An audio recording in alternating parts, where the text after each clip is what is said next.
사람들은 사진을 보고 진실이라고 생각하지만 사실 사진의 진실을 결정짓는 것은 사진가가 셔터 버튼을 누르는 순간입니다. 사진가는 사람들을 행복하거나 슬프게 보이게 할 수도 있습니다. 그러므로 사진가가 비록 개인적 의견이나 편견을 가지고 있더라도 가능한 한 객관적인 태도를 유지해야 합니다. 그리고 사진을 찍을 때에 어딘가에서 무슨 일이 일어났거나 아니면 적어도 그런 일이 있기를 바라며 그것을 촬영할 것입니다. 이렇게 당신이 환상적이거나 심지어 상징적이라고 생각하고 흥분해가며 셔터를 눌렀던 이미지들이 나중에 별 볼 일 없는 이미지였다는 것을 알게 된 순간 실망하게 되기도 하지만 그 다음에는 당신과 다른 이들을 놀라게 하는 매우 멋진 것들이 기다리고 있을 수도 있습니다. 이 말은 영화 대부의 스틸 사진으로 유명한 미국의 사진가 스티브 샤피로가 한 말입니다. 사실 19세기 이후로 사진은 객관적 진실을 포착할 수 있는 유일한 매체로 여겨져 왔습니다. 60년이 넘는 사진 경력 동안 현대 미국 역사상 가장 중요한 사회적, 문화적 순간들을 목격하고 그것들을 카메라에 담았던 위대한 한 사진가에 대한 이야기를 지금부터 시작하겠습니다.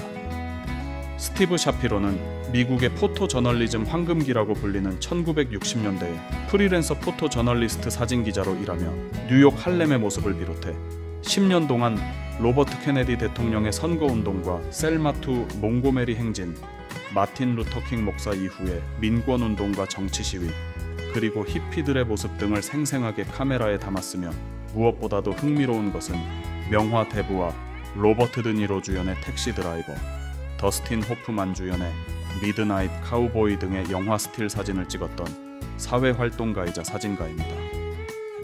1934년 뉴욕에서 태어나 어린 나이인 9살에 처음 스냅샷을 찍기 시작했는데 특히 구름 찍는 것을 좋아했다고 합니다.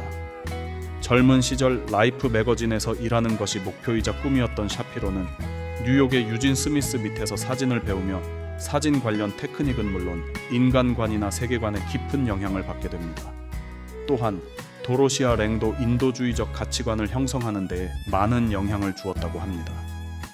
이후 꿈이었던 라이프 매거진의 사진일은 물론이고 룩, 타임지, 스포츠 일러스트레이티드, 피플, 파리 매치 등 저명한 잡지에서 프리랜서로 일을 하게 됩니다.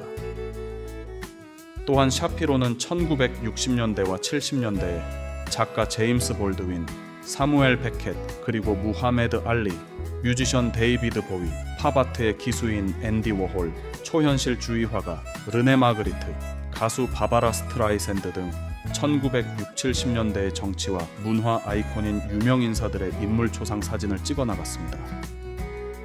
한 사람의 정신을 담아내는 감정적인 사진을 찍고자 했던 그는 10대 시절에 앙리 카르티에 브레송의 결정적 순간이 자신의 작품 형성에 큰 영향을 주었다고 했습니다.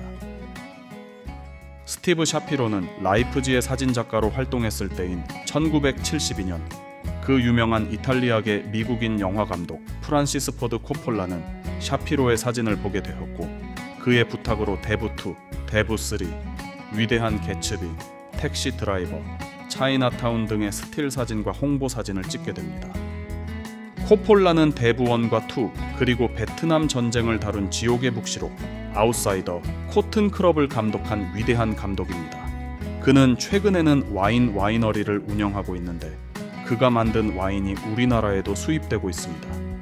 대부 갓 화더는 영화에 있어서 트릴로지, 즉 3부작을 유행시킨 선구적 작품이며 영화 음악의 거장 리노로타의 빠를라비우 피아노, 영어로 스피크 소프틀리 러브는 우리나라의 포레스텔라도 불러 전 세계 많은 이들에게 감동을 선사했습니다. 개인적으로도 가장 좋아하는 영화 음악 중 한 곡입니다. 1970년대에 들어서자 사진 에세이는 전쟁이나 기아, 정치 문제에 관한 것이 중심이 되었고 대부분의 잡지는 그런 주제에 단 몇 장의 사진을 사용하여 이야기를 전달하기 시작했습니다. 그에 더해서 70년대에 들어서서는 그동안 인기를 누렸던 잡지가 텔레비전에 밀려나게 됩니다. 그런 시대적 배경에서 그는 생존을 위해 헐리우드로 눈을 돌리게 되었으며 뮤지컬 메가스타들의 음반 자켓 사진 프로젝트에도 참여했습니다. 사실 60년대에는 사진 갤러리도 거의 없었고 예술이나 수집품으로서의 사진에 대한 관심도 없었던 시절이었습니다. 이후 한동안 사람들은 그를 영화 스틸 사진작가로 여기게 되었는데 그는 그런 시선에서 벗어나려고 노력했었다고 회상합니다. 그의 진정한 관심사는 미국 시민권운동과 문화적 차원의 히피운동, 명상 등 인류애적인 측면이었습니다. 결국 샤피로는 자신의 주요 관심사였던 포토저널리즘과 사회정의 문제로 돌아가게 됩니다. 그는 흑백 사진을 선호하지만 일부 주제는 컬러가 필요하다고 말했습니다.